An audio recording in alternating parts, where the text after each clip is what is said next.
guys, nandito na yung tagalinis namin. Wala na siyang maglinis ng bahay. Hi, Vic. Good morning, Vic. Magkape ka na? Hindi, magkakape ka na. Kumusta naman ang araw mo? Guys, ito po si Vic, ang aking tagalinis dito na sa bahay na napakagaling maglinis. At very energetic dahil sobrang bata pa. At hindi siya nagbe-breakfast. Sakto lang. Hindi ka talaga nagbe-breakfast? Grabe, no? As in before pa talaga? Oo, tsaka ano. Madalang. Dito Dalang. nga lang ako nagkakape ng morning. Oh, as in before, hindi ka talaga nagkakape din? Pero masarap itong kape na to kasi itong kape na to, hindi siya di ba yung iba nag-a-acid, acid reflux, Ito gano'n. maganda siya. Oh, pero yan, hindi yan Minsan nag-fasting. pinaka-best na coffee yan. Kaya sabi ko kay Kati, yan na ang gamitin. Kasi pag yung sa amin, normal, maano kasi matapang. Matapang. Oo. Pero talaga yung mata mo, dilat na dilat. Oo. Ganon. Pero yan yung mild, very mild lang. At saka hindi ka magkaka-acid reflux. Kasi ano siya, ang tawag dito, very light. Ayan. Ilang taon ka na dito, Vic? Mamingay na. Ha? Ay, tagal na din pala. Oo. Ang dami mo ng ipon pala. Sakto lang. Sakto lang. Nasa ano. Ano? Sa mga anak. Oo, syempre, ganun talaga yun. Alam mo naman tayo mga Pilipino, nagtatrabaho tayo para sa pamilya natin. So, yun ang pinaka-the best na gawin. Ang advice ko talaga sa'yo, dapat mag-ipon ka. Ipon. Yun. Dapat yung ipon mo is 80%. 80% more than sa gastos mo. Pero syempre, yung gastos na din, yung ipon na din, parang nakukuha na din yung pambayad ng school ng anak mo. Siyempre, parang ipon na din kasi investment mo yun sa mga anak mo So, ganun talaga. Basta ang importante, meron ka madudukot. Oo. Pag, rainy days, emergency, ganun yan. Kahit nga si Kati, grabe yan mag-ipon, be. As in, sobrang grabe mag-ipon talaga Minsan si Kati. kasi, yung trabaho kasi, swerte-swerte yung makakuha ka ng amo, be. Oo. Swerte-swerte yun na, Lalo yung pag ganito, minsan yung no work, no pay din, di ba? oo, yung sa'yo, ganun. Pero at least, free ka pa din. Kasi, nagagawa mo lahat ng gusto mo. Pero of course, mas gusto mo may trabaho, di ba? Kasi andito tayo para magtrabaho Yun. Pero swerte-swerte yun na kasi minsan talaga marami ako nakakilala na mga amo na hindi sila friendly. Kunting ano mo lang, may masasabi. Yung parang lahat. Sa 8 years ko ba naman ito, dahil nung experience. Oo, di ba ganun? Iba-iba. Oo. Na hindi ko maintindihan kung mga tao ba mga yun. Oo, totoo yun, be. Basta gawin lang ng maayos ng ng katulong mo, no? Dapat bigyan mo na sila ng maayos na buhay din. Kasi yan ang tumutulong sa iyo Pag wala yan, naku, mahirapan ka sa bahay mo. So anyway, ito yung tapaw namin kahapon. Wow, meron kaming sobra. Tsaka ito din. Mamaya na lang, be, kasi magluluto ako ng lunch natin. Lalabas pero saglit lang. Kasi bibili ako marami akong ngayon. I mean sa Wednesday. Oo. Ano yun? Hindi, kasi sa Wednesday, pupunta dito yung mga badminton playmates ko na mga in-check. After Friends ng lahat. After Ay, di, badminton. ng game namin, oo. So, kaya, sabay-standby ka lang dito. Kasi, yan ba. Tulong-tulong lang. Ito yung magiging breakfast natin. Basta, ayaw mo breakfast ha? Lunch na lang. Magluto na lang ako ng rice. Ulam na lang.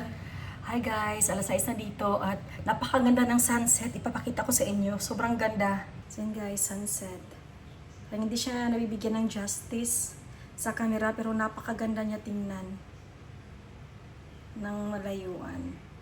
So yan. Yan siya guys. Anyway, nagpe-prepare pala ako ng mga pagkain. It's because pumunta dito yung aking team sa badminton bukas. kasi magkakaroon ng very big event sa lahat ng mga Filipino badminton players dito sa Malaysia. Bukas ay merong event, we call it Hampasko. So lahat talaga ng mga badminton players, Filipinos ay magkakaisa bukas. Merong team event. So, kasi klase yung kulay, merong yellow, merong orange, green, red, at ano pa yun. So, yung team ko is Team Orange. So, I belong to Team Orange. And later, they are coming here para mag-practice kami ng aming carolings kasi merong ano din, contest pala bukas. Best in carolings pala. Meron din yatang best in costume. Yun lang, wala kaming costume. Pero may mga props naman. But anyway, nagluto ako ng pagkain. Pero konti lang. Kasi hindi naman lahat makakapunta dahil bukas na lang daw mag-practice ng sobrang aga. Actually, yung game namin is magsa-start ng siguro mga, yung sa akin ay magsa-start ng 12 noon. Yung iba naman ay magsa-start ng 10. So, I'm so happy dahil hindi ako yung first na magsa-start talaga sobrang aga. So, I still have time to get things ready. And ngayon, nagluto ako ng humba at chicken adobo and then utan bisaya. Para balance lang at least bukas. Healthy pa din, no? So, anyway, ang daming participants bukas, siguro nasa mga 100 plus dahil yung team ko merong 18 people, so 7 ladies ayun at 11 men badminton players. So sobrang dami talaga. And then mamaya napagkasunduan na dito na mag-dinner dahil kadalasan talaga ay nagtatrabaho, so yung out nila sa work is about 6 to 7 p.m. and then magti-train pa and then train or grab. So siguro aabot na sila dito talagang I told them to come 8 sharp.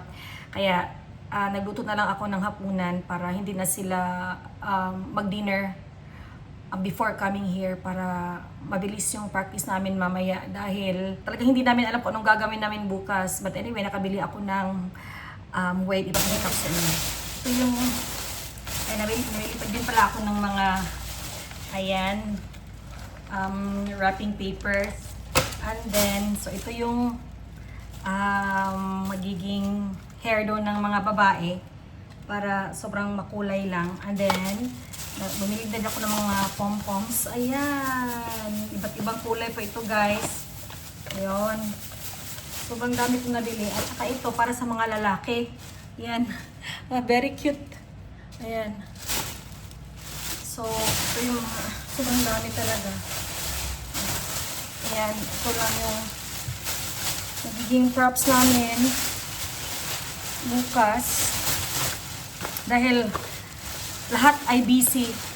Walang time kasi, ayan, mga trabahante. At ako naman, syempre, marami akong ginagawa sa bahay kaya hindi ko talaga maano yung kung ano yung susuotin namin or mga bilihin. Buti na lang kanina kailangan ko pumunta doon sa Christmas shop dahil Christmas decor shop dahil kailangan ko bili ng gift wrap for Christmas, and then also may binili din ako na importanteng bagay para dito sa bahay. So, ito talaga, mabilisan lang. Anyway, ngayon, naluto ako ng utang bisaya. So, para sabi ko, balance ba? At ito ay, lalagay na natin ang ating yan, kalabasa. At saka, andito natin ang ating sitaw, okra, at saka talong. At, manguha na lang tayo ng malunggay para bukas kahit papano ay strong pa din, healthy pa din. Kasi maganda yung kakainin mo before you sleep ay healthy. Dahil kinabukasan, syempre ma-absorb ng katawan yan. And then, ayan, kinabukasan, you will feel good. So, charing. Pero may humba naman. At saka meron ding, kasi Pilipino tayo, alam nyo na, di ba? talagang gusto natin yung malasa talaga. At saka humba, at saka chicken adobo. So I'm just waiting for them. So 8 p.m. sabi nila ay darating sila dito. And ayan, I can't wait. I'm actually very excited para mag-practice ng aming carolings bukas, para bukas. So, ayun. Dami kong ganap today, guys. Pumunta ako doon sa... Nag-market din ako pala. Kasi kulang yung meat. And then, bili din ako ng gata. Kasi gusto ko, kapag nagagata, yung fresh talaga ba? Galing talaga sa coconut na hindi lang yung sa can. Talagang fresh talaga. So, early in the morning, I already went to the market. And then, habang nag-cleaning dito si Beck, yung aming cleaner. And then, after that, ay nagluto pala ako ng pagkain din for Beck and Cathy. And then, after that, ay, yun yung mga nilabhan ko sa washing machine. So, kailangan ko pa din, yun. Kasi hindi na na-fix ni Beck kasi wala nang time. And then, nag-foot massage ako ng 2 hours. And then, while doing the foot massage, I was also editing my videos. So, nakadalawang edit ako. Grabe talaga, sinesqueeze talaga yung, yung oras talaga. Anyway, guys, I'll going to talk to all of you later pag dumating na sila dito. Bye, guys! Maraming salamat! Magandang umaga sa inyo lahat. Good morning, everyone. December 7. Today ay aming hampas ko sa lahat ng mga Filipino OFW dito sa Malaysia. Malaking event today dahil badminton tournament. At magsa-start kami ng 9:30. So, kailangan kong kumain muna. And then, after that, mag-grab lang ako kasi sobrang layo, napakalayo. So, sabi na, so kawag daw akong mag-drive. So, ako na lang daw yung pahirapan yung sarili ko kasi napakarami. So, it's 100 plus participants. And then, baka, sasakit pa yung ulo daw na maghanap ng parking. So, instead, mag-grab na lang. Anyway, kailangan ko kumain. It's because doon daw, walang mga shop sa labas. Kasi parang industrial area na ginawang, badminton place. So, I need to eat at gusto ko kumain ng simple lang, itlog lang at saka kanin. And then, kapag naglalaro na naman, hindi naman ako nagkakain din kasi ayaw kong kumain kapag meron akong tournament. Kasi ayaw ko yung parang mabigat yung feeling. So anyway, good morning everyone. Let's go!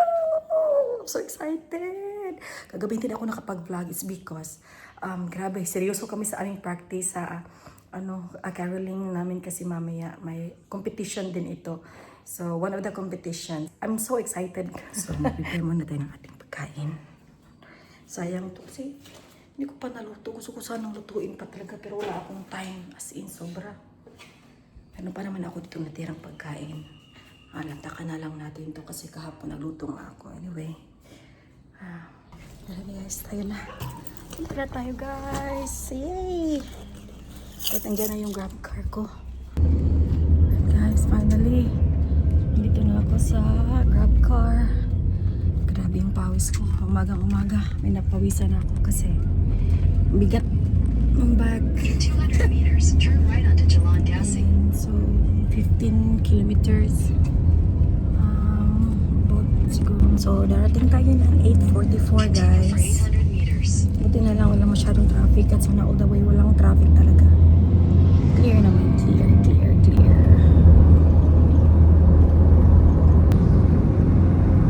Cheers, Kajang for 4 kilometers. Hi guys, finally here. Dito na lahat ng mga Filipino badminton players. Pero hindi pa dumating yung iba. Marami. Mga guys, lahat nagpa-practice ng kanilang mga choreo.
good dinner.